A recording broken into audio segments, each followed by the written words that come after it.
Dans le cadre du travail, nous ne devrions pas ignorer ni arrêter de parler de l'entreprise, qui est une institution sociale essentielle pour une valeur du travail humain mieux accomplie. L'existence d'entreprises doit reposer sur 3 piliers.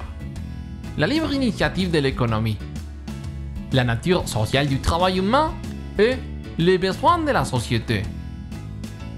En s'appuyant sur ces fondements, les entreprises doivent être des communautés de solidarité et doivent s'ouvrir au bien commun.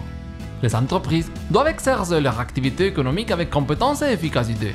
Ils doivent prendre en charge les droits de l'homme afin de permettre le développement de leurs travailleurs et de celui de la société.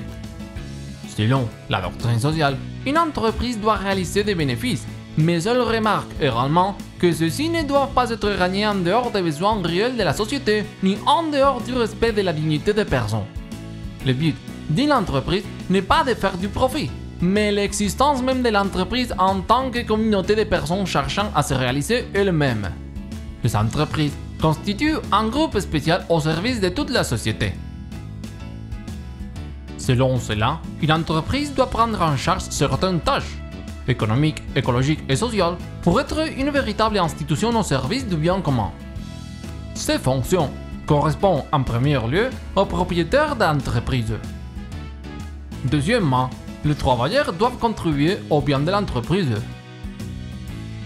Enfin, la responsabilité de l'État l'oblige à mettre en place un cadre juridique approprié, à promouvoir la libre initiative et à protéger les droits des travailleurs, tout en réorientant les activités de l'entreprise vers les besoins réels de la société. L'économie doit être subordonnée aux gens et non à l'envers. La doctrine sociale insiste donc sur la participation des travailleurs à la performance de l'entreprise. Une participation active de chaque membre de l'entreprise est un indice de base de la bonne performance de l'entreprise, car les gens ont besoin de sentir qu'ils travaillent sur quelque chose qui leur permette d'atteindre le sens humain et humanisateur du travail. Bien qu'il existe de multiples formes de propriété d'entreprise, la doctrine sociale suggère que seulement les formes de propriété permettant la participation de tous les membres de l'entreprise à la propriété de l'entreprise sont souhaitables.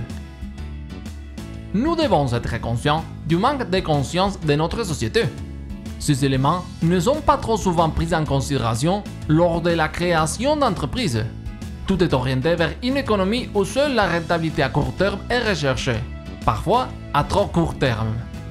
La dignité des travailleurs est continuellement violée et la production n'est pas organisée pour respecter les droits des travailleurs, de sorte qu'ils ne peuvent pas développer leurs capacités.